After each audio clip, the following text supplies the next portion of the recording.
السلام عليكم ورحمة الله وبركاته. الحمد لله الذي نحمده ونستعينه ونستغفره ونؤمن به ونتوكل عليه أما بعد. அன்பிற்குரிய அல்லாஹ்வின் நல்லடியார்களே, அன்பு சகோதரர்களே, நாம் தொடர்ச்சியாக பார்த்து வரக்கூடிய துஆக்களினுடைய திக்ருகளினுடைய தொகுப்பில் இன்று நாம் பார்க்க இருக்கின்ற விடயம் என்னவென்றால், இன்றைய தினம் மக்ரிபுடைய தொழுகையை தொழுதுவிட்டு நாம் இந்த துஆவை 3 தடவைகள் ஓதுவோம். 3 தடவைகள் ஓதுவதன் மூலமாக அல்லாஹ் ஜல்ல சுப்ஹானஹு வ தஆலா நம்முடைய தேவைகளையும் நாட்டங்களையும் அல்லாஹ் உடனுக்குடன் நிறைவேற்றி தருவான். அந்த அளவுக்கு சக்தி வாய்ந்த மிகச்சிறந்த ஒரு துஆவை தான் நாம் இன்றைய வீடியோவில் பார்க்க இருக்கின்றோம். அன்பார்ந்தவர்களே, அல்லாஹ்வின் நல்லடியார்களே, அதிகமானோர் நம்முடைய சேனலை சப்ஸ்கிரைப் செய்யாமல் பார்த்து கொண்டிருக்கின்றீர்கள். நீங்கள் சப்ஸ்கிரைப் செய்து லைக் இடுவதன் மூலமாக நமது சேனலில் உள்ள வீடியோக்கள் இன்னும் பல சகோதரர்களுக்கு கொண்டு போய் சேர்க்கப்படும். அவர்கள் அதனை பார்த்து பயனடைந்தால் அதற்குரிய கூலியை அல்லாஹ் உங்களுக்கும் வழங்குவான். அன்பார்ந்தவர்களே, அல்லாஹ்வின் நல்லடியார்களே, நாம் மக்ரிபுடைய தொழுகையை தொழுதுவிட்டு இந்த துஆவை 3 தடவைகள் ஓதுவோம்.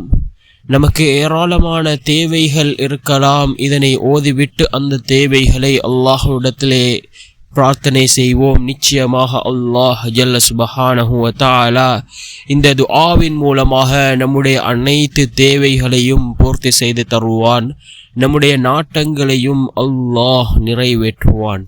ஒரு நாள் ஓதிவிட்டு என்னுடைய தேவைகள் பூர்த்தியாகவில்லை, என்னுடைய நாட்டங்கள் நிறைவேறவில்லை என்று கூறுவதை விட, நம்முடைய தேவைகள் பூர்த்தியாகும் வரை, நாட்டங்கள் நிறைவேறும் வரை நாம் தொடர்ச்சியாக இந்த துஆவை ஓதுவோம். நிச்சயமாக அல்லாஹ் இந்த துஆவின் மூலமாக ஏதோ ஒரு நாள் நமக்கு அல்லாஹ் நம்முடைய அனைத்து விடயங்களையும் சீராக்குவான்.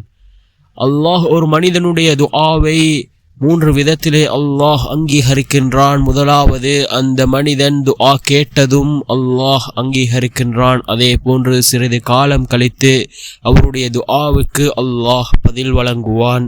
இரண்டாவது, அந்த துஆவின் மூலமாக அவருடைய ஆஃபத்துக்கள் ஒன்று நீங்கும். மூன்றாவது கூறினார்கள் ஸல்லல்லாஹு அலைஹி வஸல்லம் அவர்களுடைய துஆவிற்கான பலனை அவர்கள் மறுமையுடைய நாளில் அடைந்து கொள்வார்கள்.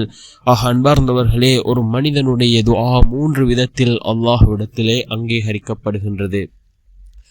நாம் ஒவ்வொரு துஆவையும் கேட்கின்ற பொழுது நிச்சயமாக நம்முடைய துஆக்களுக்கான பலன் ஏதோ ஒரு நாள் நமக்கு வந்து தீரும். நாம் மக்ரிபுடைய தொழுகையை தொழுதுவிட்டு இந்த துஆவை ஓதுவோம். மிகச்சிறந்த ஒரு துஆ. 3 தடவைகள் ஓதுவோம். அல்லாஹும்ம அன்தஸ் ஸலாம் வ மின்கஸ் ஸலாம் தபாரக்த யா தல் ஜலாலி வல் இக்ராம். அல்லாஹும்ம அன்தஸ் ஸலாம் வ மின்கஸ் ஸலாம் தபாரக்த யா தல் ஜலாலி வல் இக்ராம். யா அல்லாஹ், நீ சாந்தியானவன், உன்னிடம் இருந்து தான் சாந்தி உண்டாகிறது.